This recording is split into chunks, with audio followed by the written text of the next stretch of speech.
Bienvenue sur notre chaîne. Aujourd'hui, nous plongeons au cœur d'une des relations les plus fascinantes et complexes de la famille royale britannique. Vous avez probablement entendu parler des tensions supposées entre la princesse Anne et la reine Camilla, exacerbées par la série à succès The Crown. Mais quelle est la véritable histoire derrière ces rumeurs? Dans cette vidéo, nous allons explorer les dynamiques cachées, les rivalités passées, et les moments de camaraderie qui définissent cette relation. Restez avec nous pour découvrir comment deux femmes au passé si tumultueux ont réussi à naviguer dans les eaux troubles de la royauté avec grâce et humour. Préparez-vous à être surpris par les révélations et les analyses d'experts qui vont changer votre perception de la famille royale. Abonnez-vous et activez la cloche pour ne rien manquer de nos prochaines vidéos passionnantes.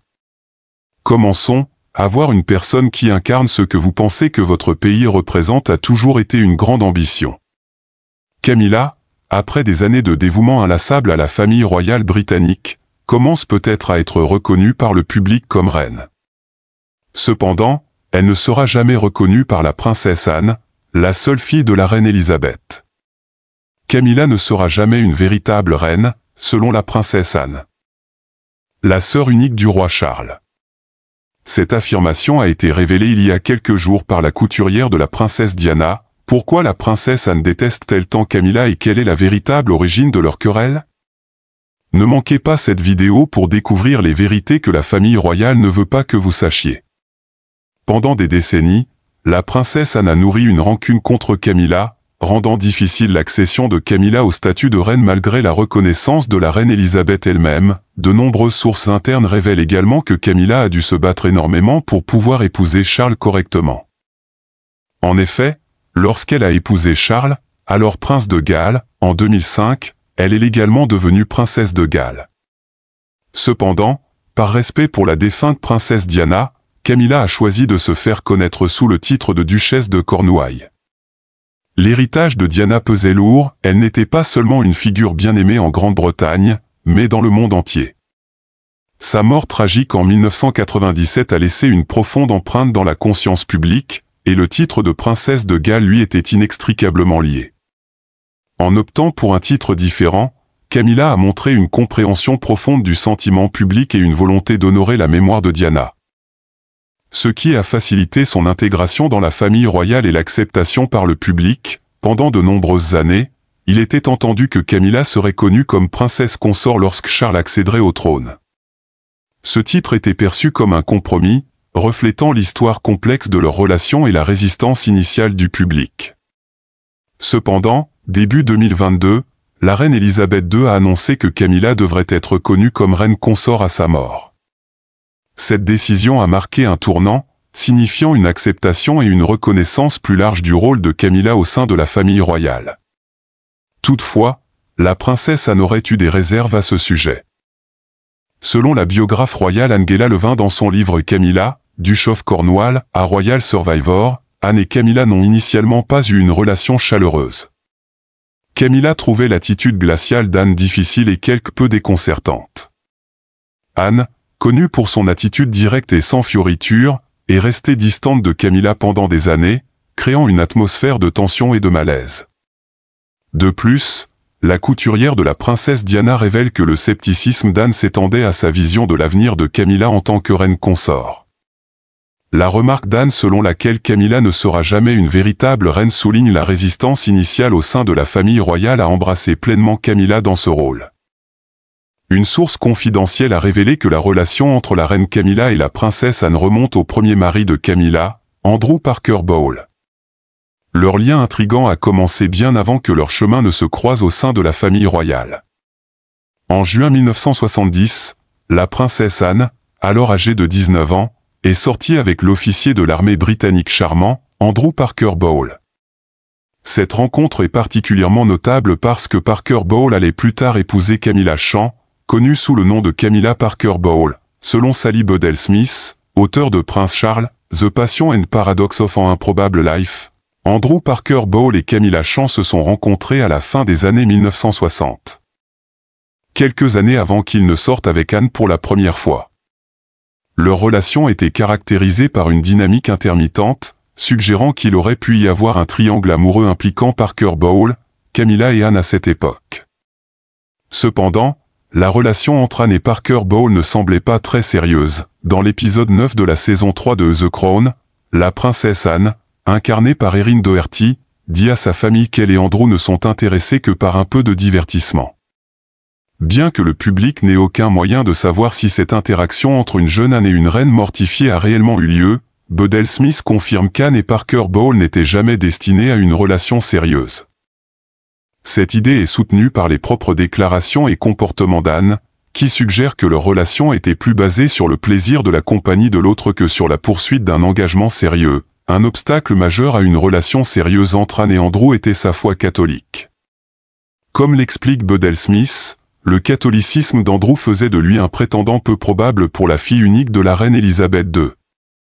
Les différences religieuses posaient un obstacle significatif, compte tenu de la position de l'Église d'Angleterre et des attentes de la famille royale en matière de mariage.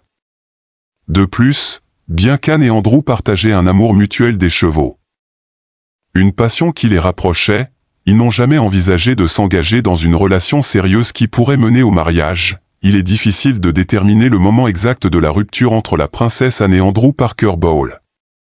Selon la biographe Sally Bedell Smith, les détails de la fin de leur romance sont flous, mais c'était sans aucun doute avant 1973, lorsqu'Andrew et Camilla se sont fiancés.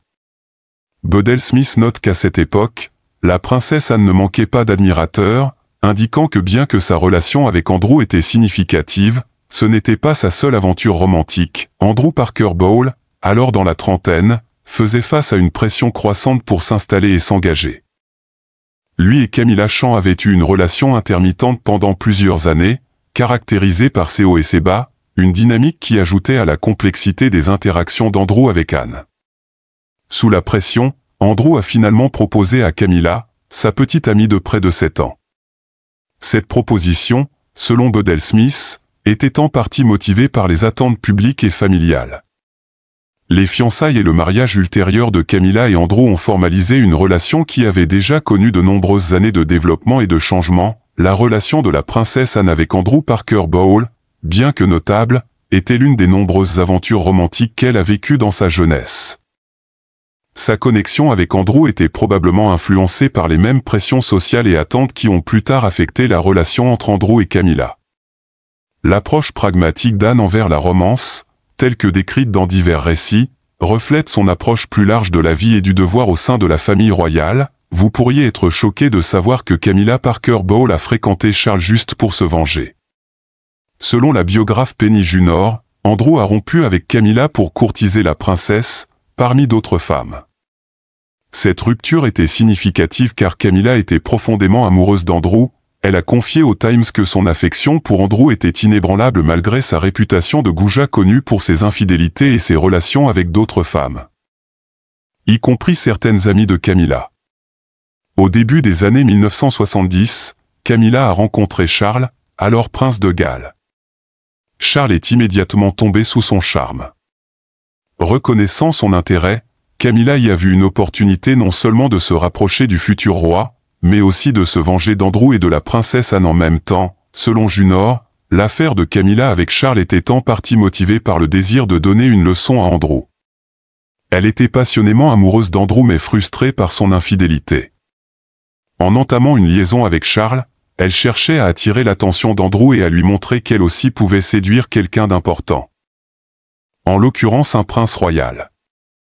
Les intentions de Camilla étaient plus orientées vers la reconquête de l'attention d'Andrew que vers une volonté de blesser la princesse Anne. Anne avait déjà montré qu'elle ne prenait pas sa relation avec Andrew très au sérieux. Cette attitude désinvolte envers sa relation avec Andrew est soulignée par les actions ultérieures d'Anne.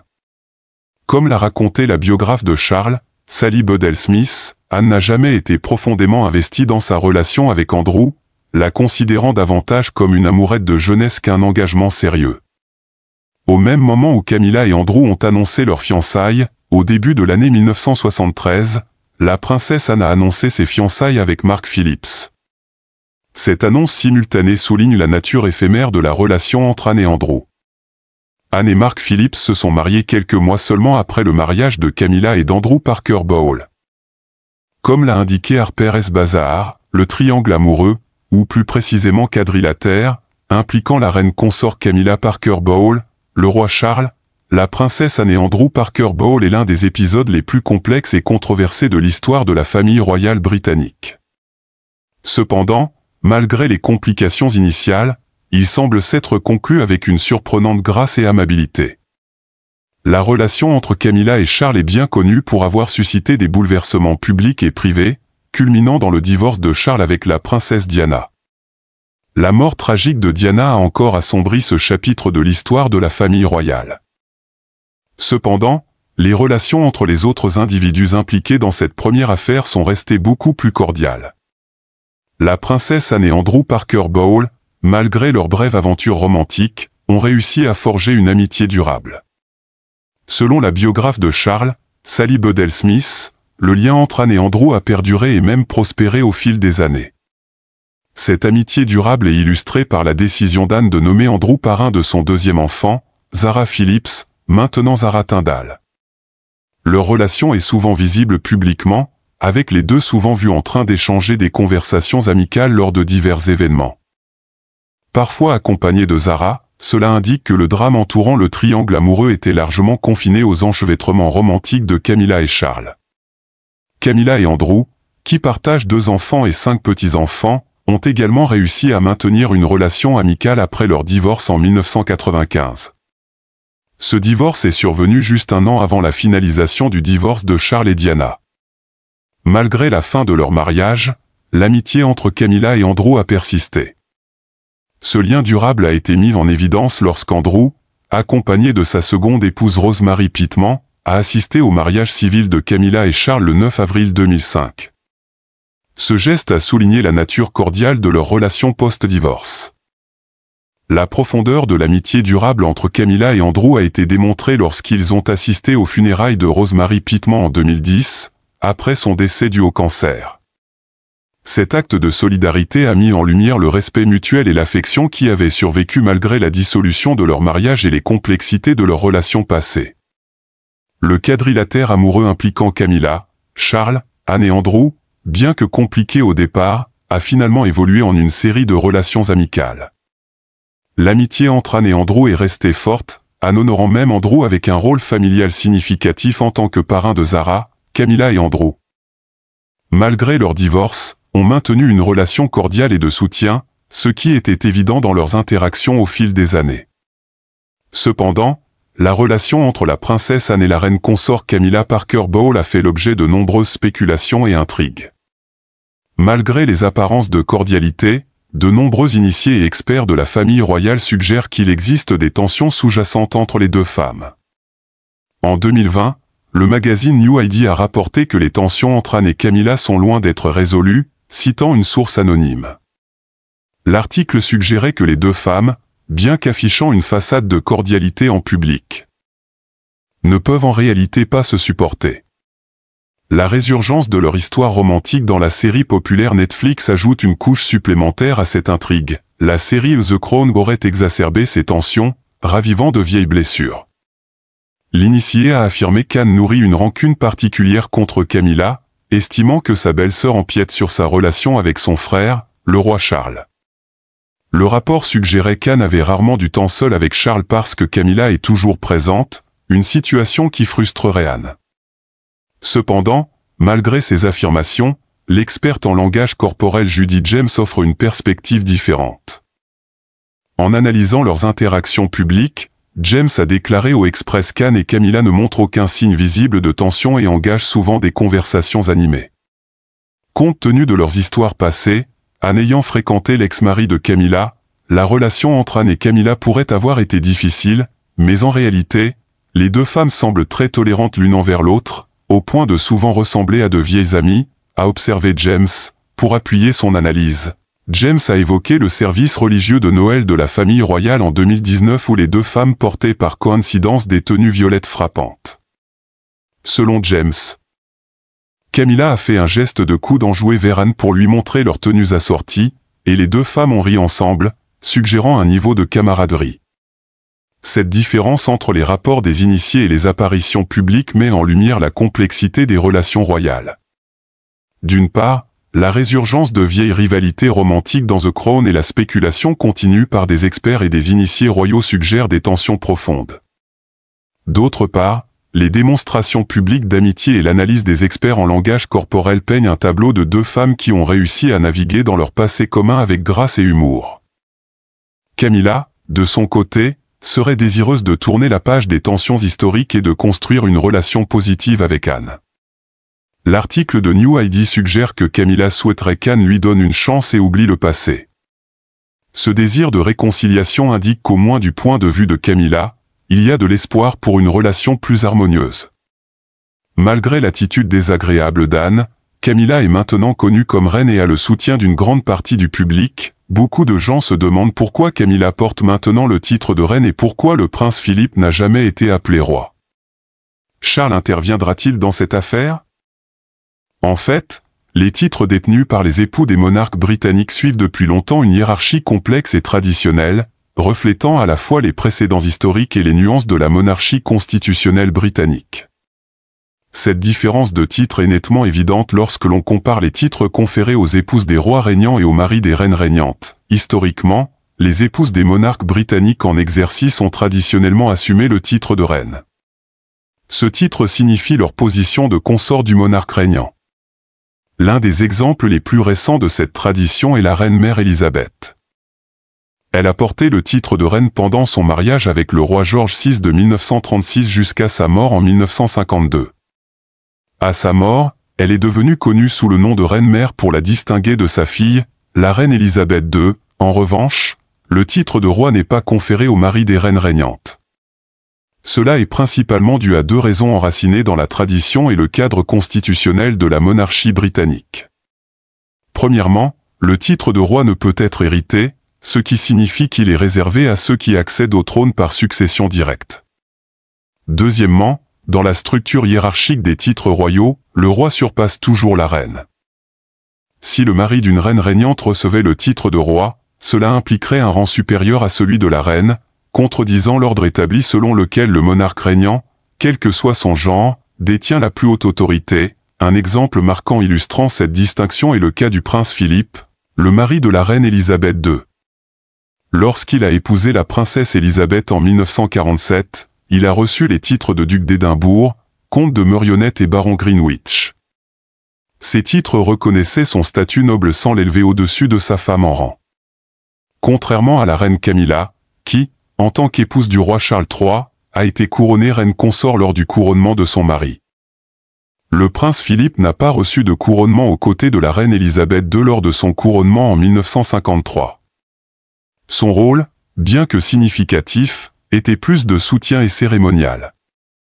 Il a reçu le titre formel de prince Philippe en 1957 par des lettres patentes émises par la reine Élisabeth II.